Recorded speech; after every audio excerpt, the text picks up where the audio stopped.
अगर खुद की बुद्धि दूसरों से कहीं ज्यादा तेज कराना चाहते हो और अगर दुनिया पर हुकूमत करना चाहते हो तो यह तुम्हारा सपना अवश्य ही पूरा होगा, लेकिन उसके पहले तुम्हें खुद को सुधारना होगा। और अपने आप को कैसे सुधारे, वह हम आज के इस वीडियो में गौतम बुद्ध की कहानियों के माध्यम से जानेंगे। तो बिना देर किए चलिए उन कहानियों की शुरुआत करते हैं। गौतम बुद्ध की ये 5 बातें रखेंगे ध्यान तो जीवन में कभी नहीं हरा पाएगा कोई। गौतम बुद्ध की ऐसी कई बातें हैं जो आपकी जिंदगी को पूरी तरह से बदल सकती हैं। उनकी बताई गई कुछ जरूरी बातों को अगर आप फॉलो करें तो आपको जल्द ही इसका परिणाम देखने को मिलेगा। आप उनके द्वारा बताई गई बातों पर गौर करें।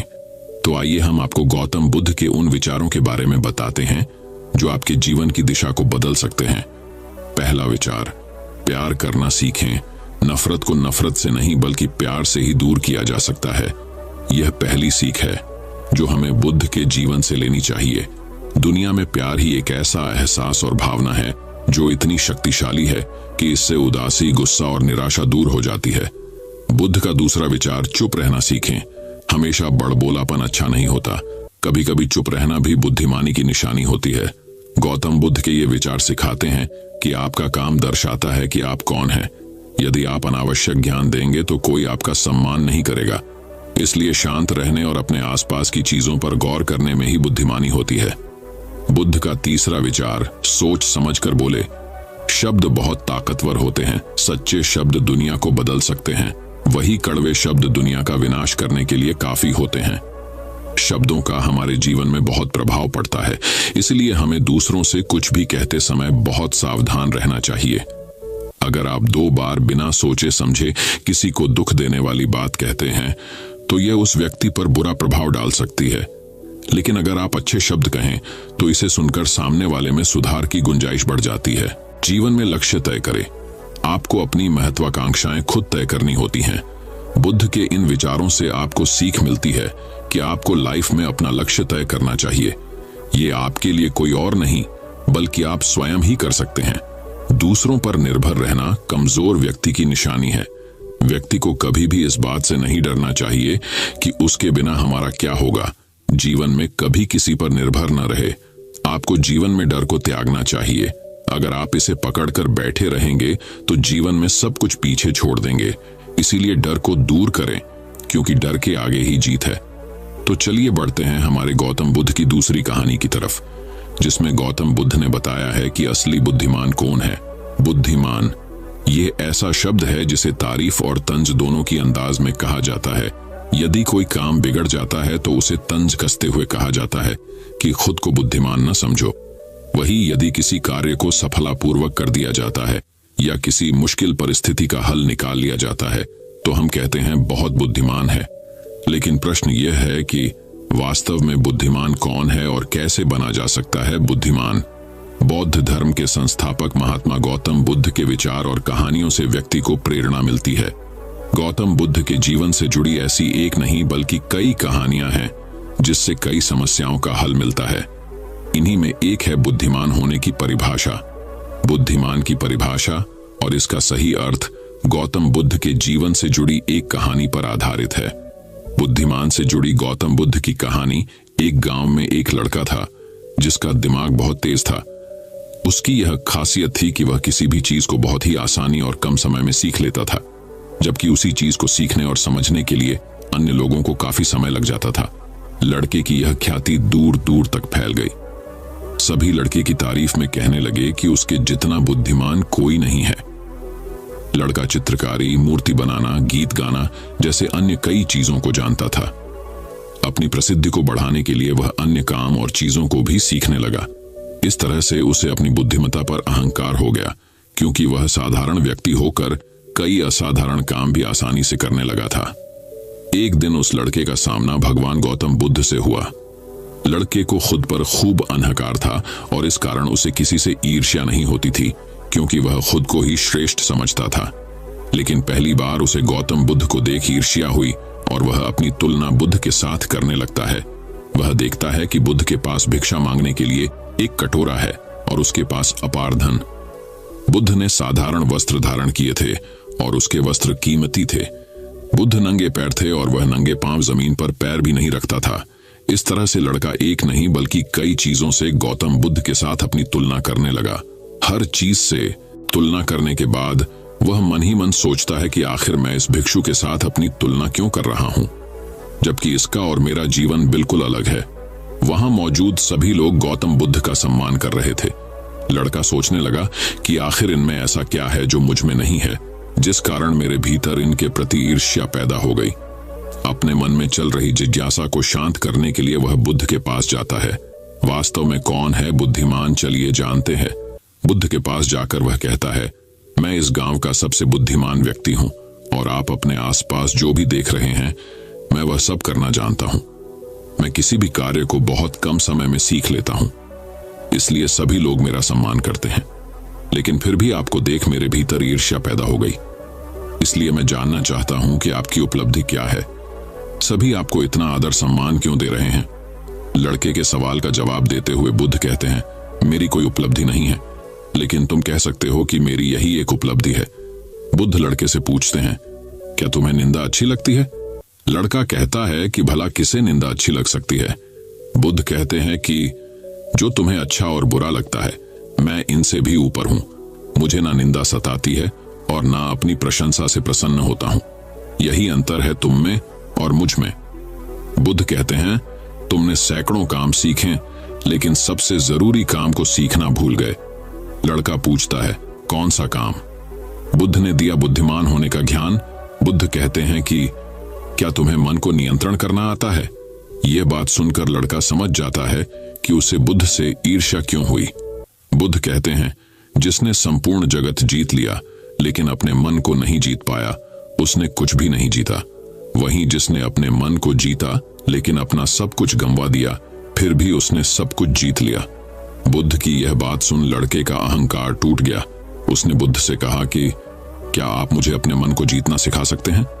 बुद्ध कहते हैं, जरूर, लेकिन इसके लिए मैं तुम्हारी सभी उपलब्धियां छीन लूंगा। लड़का कहता है, मैं तैयार हूं। इसके बाद से ही लड़का ध्यान लगाने लगता है, क्योंकि ध्यान से ही मन को वश में किया जा सकता है। तो चलिए बढ़ते हैं हमारी तीसरी कहानी की तरफ। गौतम बुद्ध से जाने कैसे बने बुद्धिमान, और वास्तव में कौन है बुद्धिमान। बुद्धि ऐसा बल है जिससे हर असंभव चीज को भी जीता जा सकता है। लेकिन बुद्धिमान कौन है और कैसे बना जा सकता है बुद्धिमान, इसका सटीक अर्थ गौतम बुद्ध की इस कहानी में मिलता है। भगवान बुद्ध अपने शिष्यों के साथ एक वन से गुजर रहे थे। जेठ की तपती दोपहरी थी। गर्मी और लंबी यात्रा से वे थक गए थे। उन्हें जोरों की प्यास भी लगी थी। बुद्ध एक छायादार पेड़ के नीचे रुक गए और उन्होंने शिष्य आनंद से कहा, अभी कुछ देर पहले हमने मार्ग में एक झरना देखा था, जाओ और वहां से पानी ले आओ, जोरों की प्यास लगी है। आनंद गए, मगर वह झरना बहुत छोटा था और थोड़ी देर पहले ही वहां से कुछ जानवर गुजरे थे, जिससे ठहरा हुआ पानी हिल गया था और कीचादच नीचे से ऊपर आ गया था। पानी पीने लायक नहीं रह गया था। आनंद लौटकर बुद्ध के पास आए और कहा, जानवरों के झुंड के वहां से गुजरने से पानी गंदा हो गया है, वह पीने लायक नहीं है। अगर आप आज्ञा दें तो यहां से कुछ दूरी पर एक नदी है, वहां से जल लेकर आता हूं। बुद्ध ने कहा, उसी झरने पर एक बार फिर जाओ। बुद्ध का आदेश पाकर आनंद को फिर वहीं जाना पड़ा। हालांकि उसका मन नहीं था, वह जानते थे कि पानी गंदा ही होगा, पर बुद्ध की आज्ञा का भी पालन करना था। पहले की ही तरह गंदा पानी देखकर वह वापस लौट आए और बुद्ध से बोले, मैंने पहले ही कहा था कि वह पानी पीने योग्य नहीं है। बुद्ध मुस्कुराए और उन्होंने कहा, एक बार फिर वहीं जाकर देखो तो आनंद, शायद साफ पानी मिल जाए। आनंद तीसरी बार झरने पर पहुंचे। उनके आश्चर्य का ठिकाना न रहा। पानी पूरी तरह साफ हो गया था। वह पानी लेकर खुशी खुशी वापस लौटे और बुद्ध के चरणों में गिर पड़े। उन्होंने कहा, आपने आज फिर मुझे एक बहुत बड़ी सीख दी। कुछ भी स्थायी नहीं है, सिर्फ धैर्य चाहिए। दोस्तों, जीवन में हर चीज पाने के लिए धैर्य और संयम होना एक विद्वान पुरुष की निशानी है। तो आप भी अपने अंदर धैर्य और संयम रखें। तो चलिए बढ़ते हैं हमारी बुद्ध की रहस्यमयी चौथी कहानी की तरफ। एक पुरानी कहानी किसी मंथन को साधे जाने से संबंधित है। संभव है ये कहानी आपकी जिंदगानी बदल दे। कहानी यूं है, गौतम बुद्ध जिन दिनों वाराणसी के पास प्रवास कर रहे थे और उनका जीवन उनके कुछ साथियों के साथ भिक्षा पर चल रहा था, उन दिनों उनके एक अति प्रिय शिष्य को एक बार कहीं भीख नहीं मिली। उदास भाव से वो लौट रहा था कि अचानक उसके कटोरे में मांस का एक टुकड़ा आ गिरा। शिष्य बहुत हैरान हुआ कि ये कहां से आया। उसने ऊपर देखा तो पाया कि एक चील अपने पंजे में इसे ले जा रही थी और वही उसके पंजे से छूटकर कटोरे में आ गिरा है। शिष्य बहुत हैरान और परेशान रहने के बाद आखिर में बुद्ध के सामने गया और उसने सारी कथा उन्हें कह सुनाई कि प्रभु, आज कुछ नहीं मिला, बस ये मांस का एक टुकड़ा मेरे पात्र में आ गिरा। बुद्ध ने उसे समझाया कि अब जो मिला वही तुम्हारी किस्मत, तो तुम उसका अनादर मत करो और उसे ही पकाकर खा लो। शिष्य ने ऐसा ही किया। मांस बहुत स्वादिष्ट पका। बुद्ध के तमाम शिष्य इस पूरी घटना को देख रहे थे। पहले तो मन ही मन सोच रहे थे कि आज मांस लाने की वजह से उस अति प्रिय शिष्य को डांट पड़ेगी, लेकिन यहां तो मामला ही उल्टा हो गया था।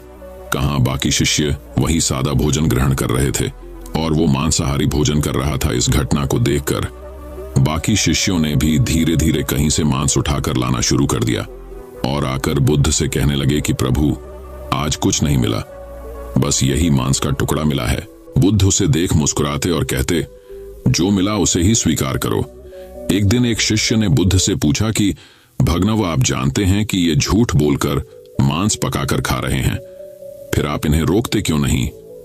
बुद्ध ने कहा कि रोकने से कोई नहीं रुकता, जिसे रुकना होता है वो खुद रुकता है, और वो रुकना भी क्या रुकना जिसमें मन न रुके, और अगर मन ही न रुके तो तन के रुकने का कोई अर्थ नहीं होता। ऐसे में जिसे जिसे जो अच्छा लगता है उसे करने दो। जब मन की मुराद पूरी हो जाती है, चाहे जब हो, तभी आदमी अध्यात्म की ओर मुड़ता है। तो दोस्तों, चलिए बढ़ते हैं हमारी 5वीं कहानी की तरफ। बौद्ध भिक्षु। कहानी। पुराने मध्य भारत में एक रियासत हुआ करती थी। रियासत की बड्ढी रानी की गौतम बुद्ध के प्रति बहुत निष्ठा थी। उस रियासत के महाराज देवराज की 2 रानियां सुरुचि और सुनिधि थीं। राजा देवराज की पहली पत्नी सुरुचि थी, जिसका स्वभाव किसी साध्वी की तरह था। वो गौतम बुद्ध को अपना आराध्य मानती थी और उनके बताए मार्ग पर चलने की कोशिश करती है। उनके साथ उनका बेटा वीर भी खेलता रहता, लेकिन देवराज का पूरा ध्यान अपनी दूसरी पत्नी सुनिधि के ऊपर ही रहता। वो देखने में बहुत ज्यादा खूबसूरत थी। इसी खूबसूरती की विलासता में महाराज खोए रहते। राजमहल की ज्यादातर तमाम सुख सुविधाएं दूसरी पत्नी सुनिधि और उसके बेटे सुमंत को ही मिला करती। दोनों ही पत्नियों के राजदुलारों की खिलखिलाहट से पूरा महल जगमग रहता। रियासत के लोगों को भी पता चल चुका था कि उन्हें होने वाला राजकुमार मिल चुका है। राज्य के लोग अक्सर सोचा करते कि भविष्य में राजगद्दी पर कौन बैठेगा, तो इस पर ज्यादातर लोगों का मत तो सुरुचि के पुत्र वीर के ऊपर ही था कि भविष्य के राजा वही होंगे, क्योंकि धर्म और नीति के अनुसार बढ़े पुत्र को ही राजगद्दी मिलनी चाहिए। लेकिन समय की लकीरों को कुछ और ही मंजूर था। देवराज की पहली पत्नी सुरुचि का स्वभाव बद्धा, शांत और न्याय संगत था। वो न्याय, धर्म और बौद्ध धर्म की बातें किया करती। मां की संगत पाकर बेटा वीर भी उसी स्वभाव का हो गया था। वीर अब बद्धा हो रहा था। उसका स्वभाव ऐसा हो गया कि उसे जो भी मिलता वो भी मां की तरह संतोष कर लेता। समय का चक्र चलता है और एक दिन रियासत का दरबार सजा हुआ था। उसी दिन भावी राजकुमार के नाम की घोषणा भी की जानी थी। सभी इस बात को लेकर आत्मविश्वासी हुए पड़े थे कि होने वाला राजकुमार वीर ही होगा। महाराज अपनी पत्नी सुनिधि के साथ सिंहासन पर बैठे हुए थे। महाराज छोटे बेटे सुमंत को दुलार रहे थे। वहीं वीर अपनी मां सुरुचि के साथ दरबार में बैठा हुआ था। सभी पुरोहितों ने वीर की मां को बता दिया था कि आज राज दरबार में वीर के राज तिलक की पूजा है, उसे तैयार करके लाना। वीर की मां सुरुचि ने भी बड्ढे दुलार से अपने बेटे को तैयार किया और ईश्वर के सामने प्रार्थना की और माथा टिकवाया। महल में शंख बजने शुरू हुए। पुरोहितों ने वीर का नाम भी लिया। बालक वीर सौम्या अंदाज में पिता की गद्दी की तरफ बढ़ा और अपने पिता का आशीर्वाद लिया। पिता आशीर्वाद देने के लिए हाथ उठाते कि दूसरी रानी सुनिधि ने पीछे धकेल दिया। वीर की आंखों से आंसू गिरने लगे। भरे राज दरबार में गुस्से से लाल रानी सुनिधि ने वीर की कलाई को मोड़ दिया था। उन्हें सिंहासन पर पहुंचने से रोक दिया। फिर सुनिधि ने अपने कड़ीडीढ़ शब्दों और सख्त आवाज में कहा कि तुम इस सिंहासन और महाराज की गोद में बैठ नहीं सकते। सिंहासन में बैठने वाला काबिल हो या ना हो, वो चहेती रानी का पुत्र ही होना चाहिए। तुम दासी के बराबर वाली रानी के पुत्र हो। सिंहासन पर मेरा पुत्र सुमंत ही बैठेगा और जो सिंहासन पर बैठेगा जनता उसी को राजकुमार मानकर आदर सम्मान देगी। तुम जाओ अपनी माता के पास और बुद्ध की सेवा करो। मेरे रहते तुम्हें आत्मसम्मान कभी नहीं मिल सकता। जाओ, पहले अपना भाग्य बदल कर आओ। राजकुमार बनने के लिए तुम्हें मेरी कोख से जन्म लेना पड़ेगा। यह सब सुनकर पूरा राज दरबार हक्का बक्का रह गया। सबको आश्चर्य भरी नजरों से महाराज देवराज की ओर देखे जा रहे थे कि महाराज कुछ बोल क्यों नहीं रहे। लेकिन महाराज बोलते भी क्या, वे नजरें झुकाए बैठे थे, क्योंकि उनकी आंखों और मन पर तो रानी सुनिधि की खूबसूरती और विलासता का पर्दा पड़े दिधा हुआ था। ऐसे में भला वो रानी का विद्रोह कैसे कर सकते थे? अगर वो रानी का विद्रोह करते तो उनकी विलासता भरी रातें कैसे रंगीन होती, खूबसूरत जिस्म का आनंद लेने से वंचित हो जाते। वीर को अपनी सौतेली मां की बातों से ज्यादा बुरा अपने पिता के चुप रहने का लगा। कुछ देर बाद वो राजमहल के बाहर चला गया। संध्या आरती का समय होने चला था। वीर की मां सुरुचि ने वीर को अपने पास बुलाया। वीर का चेहरा देखकर वो घबरा गई। वीर ने उनसे कहा कि मां, पिताजी हमारे साथ ऐसा क्यों करते हैं? अब हमारा क्या होगा? क्या मुझे कभी किसी का मान सम्मान प्राप्त नहीं हो पाएगा? जवाब देते हुए वीर की मां ने अपनी उंगली से मंदिर की तरफ इशारा किया। यह कमरा कुछ दूरी पर था और इसमें महात्मा बुद्ध की प्रतिमा यानी मूर्ति रखी हुई थी। वीर ने इशारा करते हुए पूछा, वहां क्या है मां? जवाब देते हुए मां बोली, वो महात्मा बुद्ध है, वहीं तुम्हें सिद्ध बनाएंगे, उनकी शरण में जाओ बेटा। बुद्धम शरणम गच्छामि। ये पंक्ति सुनते ही वीर ने बहुत अच्छा महसूस किया। सुरुचि बोली, बेटे तुम्हारे लिए इस सिंहासन से भी कहीं बढ़ा और आगे का सिंहासन बना हुआ है, इसलिए उस सिंहासन की लालसा व मोह त्याग कर उस बद्धे सिंहासन को प्राप्त करो। जब तुम उस सिंहासन पर बैठोगे तो, लेकिन उसे पाना इतना आसान नहीं। जीवन के उस सिंहासन तक तुम्हें महात्मा बुद्ध की शिक्षाएं लेकर जाएंगी। लेकिन वीर को अब भी ये समझ नहीं आ रहा था, मां आखिर किस तरह के सिंहासन की बात कर रही है। जो राज सिंहासन से भी कहीं बद्धा है, उसके कानों में तो अभी भी सौतेली मां के ताने गूंज रहे थे कि वो अभागा है। लेकिन वीर की मां ने देर नहीं की और उसे बुद्ध की मूर्ति के सामने लाकर खड्डा कर दिया और कहा कि अब सिर्फ महात्मा बुद्ध ही तुम्हारा कल्याण करेंगे। तुम उन्हीं के बताए मार्ग पर चलो, उनकी शिक्षाओं का अनुसरण करो, तुम्हें पता चल जाएगा कि जीवन का असली सुख कहां है। वीर ने मां से सवाल किया कि मां, क्या बुद्ध का स्थान पिता से भी बढ़कर है? वीर की मां ने मुस्कुराते हुए कहा कि महात्मा बुद्ध सबसे ऊपर है। मां की इस बात से वीर ने प्रेरित होकर कहा कि मां, अब से मैं बुद्ध जी की गोद में ही बैठूंगा, उन्हीं के बताए मार्ग व विचारों का पालन करूंगा। मैं कठिन से कठिन साधना करके उन्हें प्रसन्न करूंगा, इनकी शिक्षाओं को अपने जीवन में उतारूंगा। वीर ने बड़े दृढ़ निश्चय से कहा कि देख लेना मां, एक दिन बुद्ध मुझे अपनी गोद में जरूर बैठाएंगे। रानी सुरुचि अपने बेटे की इन मासूम बातों को सुनकर हैरान थी। मां ने वीर को गोद में उठाया और कहा कि पूरे मन से बुद्ध की बातों का अनुसरण करो।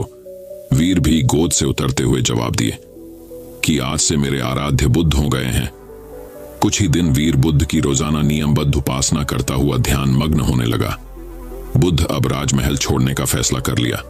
जो लड्डी का कल तक अपनी मां के पल्लू में छिपा घूमता रहता था, वो आज महल छोड़कर जंगल जाने का फैसला ले रहा है।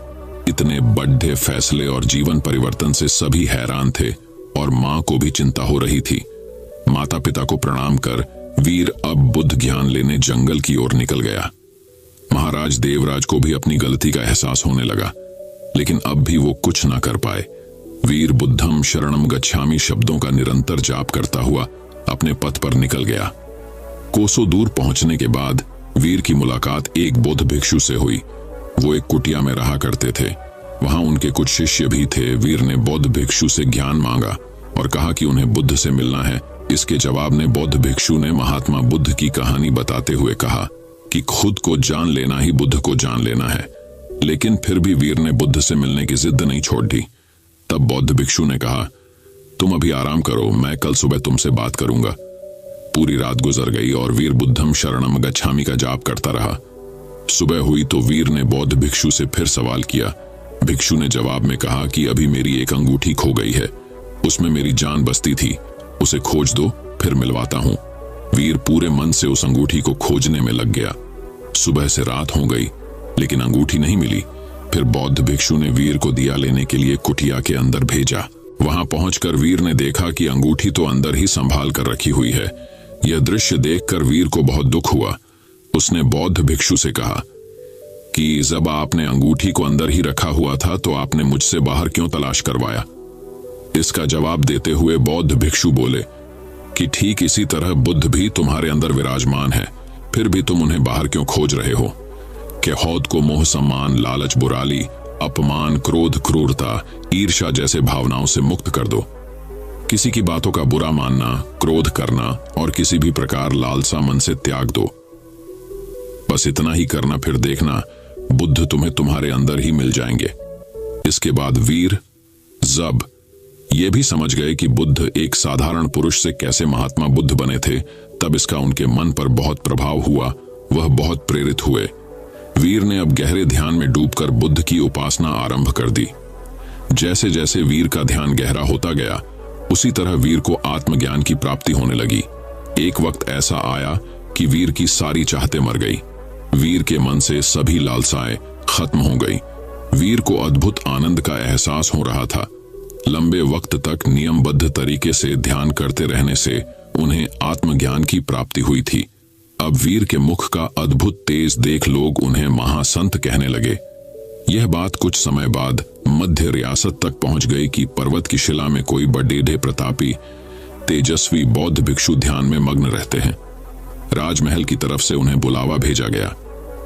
रियासत की हालत ठीक नहीं चल रही थी, क्योंकि महाराज का दूसरा बेटा विलासता में बर्बाद हो चुका था। सुनिधि का हुस्न व खूबसूरती भी उम्र के साथ ढल चुकी थी। वहीं दूसरी ओर वीर की समृद्धि दूर दूर तक फैलती जा रही थी। एक दिन था जब वीर को सिंहासन पर बैठने के लायक नहीं समझा गया था। एक दिन और आया, बौद्ध भिक्षु के रूप में वीर ने राजमहल में कदम रखा। प्रजा की आंखों में आंसू भी थे और सम्मान भी। महाराजा और सुनिधि हाथ जोड़ते पछतावे के आंसू रो रहे थे। वीर की मां के कानों में भी बच्चे वीर की बातें साफ साफ गूंज रही थीं। बौद्ध भिक्षु रूपी वीर ने सबसे पहले महात्मा बुद्ध की प्रतिमा को प्रणाम किया और कहा कि दूसरों की सेवा से बढ़ी कोई विलासता नहीं, कोई भी सिंहासन कोख से नहीं बल्कि काबिलियत से तय होता है। वीर ने राज सिंहासन का त्याग कर दिया और त्याग करने के लिए मंदिर रूपी कमरे की ओर चलने लगे। वहां वीर को देखने वाले लोग महसूस कर पा रहे थे कि जैसे कोई शांति की मूर्ति चल रही हो। बुद्ध की शरण में जाकर एक साधारण सा बालक वीर सिद्ध पुरुष बनकर लौटा था। दक्षिण भारत में आज भी यह कहा जाता है कि वीर को बुद्ध मंदिर की ओर जाते देखा था सबने, पर वापस आते कभी नहीं देखा गया।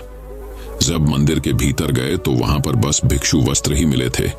कहा जाता है वह सिद्ध हो चुके थे, उन्होंने बुद्ध की शरणों में शरण ले ली थी। इस कहानी से हमें सीखने को मिलता है कि कर्म भाग्य से कहीं बढ़ा होता है, परिस्थितियों को बदल देने की क्षमता रखता है। बुरा कर्म धीरे धीरे मनुष्य से एक दिन सब कुछ छीन लेता है। मन का चयन, सुख, शांति, धन, संपदा, वैभव, सम्मान, प्रतिष्ठा। बुरा कर्म, घालत आदतें एक दिन मनुष्य का जीवन नर्क बना देती है। इस कहानी से हमें यही सीखने को मिलता है कि ईश्वर सभी के अंदर, इसकी खोज स्वयं में करें। ईश्वर की मौजूदगी का एहसास जरूर होगा। जीवन में कोई पाप ना करें, हमेशा मदद करें और इंसानियत को जिंदा रखें। जीवन सफल होगा। तो दोस्तों चलिए बढ़ते हैं हमारे गौतम बुद्ध की छठी कहानी की तरफ। बहुत समय पहले एक साधु भिक्षु रहता था। उन्होंने अपना समय समाज के बंधनों से दूर बिताना पसंद किया और इसके बजाय अपने ध्यान अभ्यास को गहरा करने के लिए प्रकृति के भीतर एकांत की तलाश की। वह अब भी अपना भिक्षा भोजन इकट्ठा करने के लिए हर सुबह जल्दी ही स्थानीय गांव में जाता था और हमारे भिक्षु कई वर्षों तक इसी प्रकार रहे। एक दिन दोपहर को हमारे भिक्षु को अपना भिक्षा भोजन प्राप्त करने के बाद उसे अपना सामान्य ध्यान गद्दी मिली और समाधि ध्यान का अभ्यास करना शुरू कर दिया और अपनी सांसों के प्रति जागरूक होना शुरू कर दिया। उनकी एकाग्रता इतनी अधिक हो गई कि हमारे भिक्षु बहुत देर तक बैठे रहे। उसने बड़े सांप को करीब और करीब आते नहीं देखा। हमारे भिक्षु अपनी एकाग्रता में इतना लीन थे कि वह एक पेड़ की तरह शांत हो गए थे। बड़े सांप ने मौन और शांत भिक्षु पर ध्यान भी नहीं दिया, जो एक पेड़ की तरह स्थिर होकर ध्यान कर रहा था। उसने जो कुछ देखा वह भिक्षुओं के उन वस्त्रों में एक अच्छी गर्म सोने की जगह थी, जो उसके क्रॉस किए हुए पैरों के चारों ओर लिपटी हुई थी और धूप में थी। हमारा सांप भिक्षुओं की गोद में चिपक गया और गहरी नींद में सो गया। हमारे भिक्षु के साथ गहन ध्यान मग्न एकाग्रता में लगभग 1 घंटा इसी तरह बीत गया और हमारा सांप उसकी गोद में सो गया। धीरे धीरे भिक्षु ने अपना ध्यान अपने परिवेश पर लौटाया और उसे अपनी गोद में एक असामान्य वजन का एहसास होने लगा। आप भिक्षु के आश्चर्य की कल्पना कर सकते हैं जब उसने उसकी गोद की ओर देखा। पीतल जैसा साहसी एक बहुत बड़ा सांप सचमुच उसकी गोद में छिप गया था और गहरी नींद में सो गया था। भय ने हमारे भिक्षु को जकड़ लिया और उन्होंने तुरंत अपनी आंखें बंद कर लीं और फिर से ध्यान करना शुरू कर दिया। उन्होंने खुद को शांत किया और अपनी ट्रेनिंग को याद किया। सभी चीजें अनित्य और सदैव परिवर्तनशील हैं। वह बिना किसी संदेह के जानता था कि सांप फिर से आगे बढ़ेगा और इसलिए वह ध्यान में रहा। लेकिन हमारा सांप बहुत सहज था और हिलना नहीं चाहता था। वह वहीं रुका रहा जहां वह गहरी नींद में सो रहा था। ऐसा कई घंटों और फिर कई दिनों तक चलता रहा। आखिरकार ग्रामीणों को अपने भिक्षु की अनुपस्थिति का एहसास होने लगा और उन्होंने उनसे मिलने का फैसला किया। ग्रामीण भोजन और प्रसाद लेकर आए। हालांकि जैसे ही वे पास आए, उन्होंने देखा कि भिक्षु ध्यान में चुपचाप बैठा था। वे सभी भिक्षु की शांति और उसकी शांति में इतने खोए हुए थे कि उन्हें ध्यान ही नहीं आया कि सांप उसकी गोद में गहरी नींद में सो रहा है। धीरे धीरे प्रत्येक ग्रामीण ध्यान करने वाले साधु के प्रति सम्मान पूर्वक झुक गया और अपना प्रसाद और हमारे साधु को उसके ध्यान पर छोड़ दिया। कई कई दिनों तक जिंदगी ऐसे ही चलती रही। हमारा भिक्षु भय के कारण गहरी ध्यान मग्न एकाग्रता में है। सांप उसकी गोद में यथासंभव आराम से सो गया और ग्रामीण प्रतिदिन भोजन कराने आ रहे हैं। आखिरकार हमारे सांप को पता चला कि वह भूखा हो गया है। उसने भिक्षुओं की गोद से खुद को अलग किया और अपनी सबसे बड़ी स्ट्रेचिंग की और भोजन की तलाश में धीरे धीरे फिसलने लगा। हमारे भिक्षु भी धीरे धीरे ध्यान से बाहर आए, लेकिन भीतर ही भीतर कुछ बदल गया था। वह कई दिनों तक अपने मन में पूरी तरह तल्लीन होकर बैठा रहा और अब हम अपने मन के भीतर की प्रक्रियाओं को पहाड़ी झील की तरह स्पष्ट देख सकते हैं। वह देख सकता था जो मानवता को इतना दर्द और पीड़ा पहुंचाता है। उसने आत्मज्ञान प्राप्त कर लिया था। कभी कभी डर हमें कुछ उल्लेखनीय कार्य करने के लिए मजबूर कर सकता है, लेकिन हमारी सोच को पंगु बनाने की शक्ति भी रखता है। हम में से हर किसी ने अपने जीवन में डर का अनुभव किया है और यही महत्वपूर्ण है कि हम उस डर को अपनी सोच पर हावी न होने दें और आगे बढ़े। डर परिवर्तनशील और अनिश्चित स्थितियों के प्रति एक स्वाभाविक प्रतिक्रिया है। उस डर से जुड़ना और उसके भीतर जीवन जीना कोई स्वाभाविक प्रतिक्रिया नहीं है। यह अत्यधिक सोचना है। यदि डर आपके निर्णय लेने पर प्रतिकूल प्रभाव डाल रहा है, तो हम जीवन के बारे में जरूरत से ज्यादा सोच रहे हैं और हमें आराम करने का रास्ता खोजने की जरूरत है। ध्यान मन को शांत करने और अत्यधिक सोचने की आदत को शांत करने में मदद करता है। डर को महसूस करे और कैसे भी इसे निकलने की कोशिश करे। दोस्तों, मैं उम्मीद करता हूं कि यह कहानी सुनने से आपके जीवन में अच्छे बदलाव आए होंगे। आपको इस वीडियो से क्या सीखने मिला, ये कमेंट करके जरूर बताएं और अपने परिवार, दोस्तों या आपके करीबी इंसान के साथ ये कहानी शेयर करके उन्हें भी इस ज्ञान से परिचित करवाएं। बाकी अगर आपको ये वीडियो दिल से अच्छी लगी हो, तभी इस वीडियो को लाइक कर देना और आपने अब तक इस चैनल को सब्सक्राइब ना किया हो तो चैनल को सब्सक्राइब भी जरूर कर देना। आपका हर दिन शुभ हो और खुशियों से आपका जीवन भरा रहे। धन्यवाद। नमो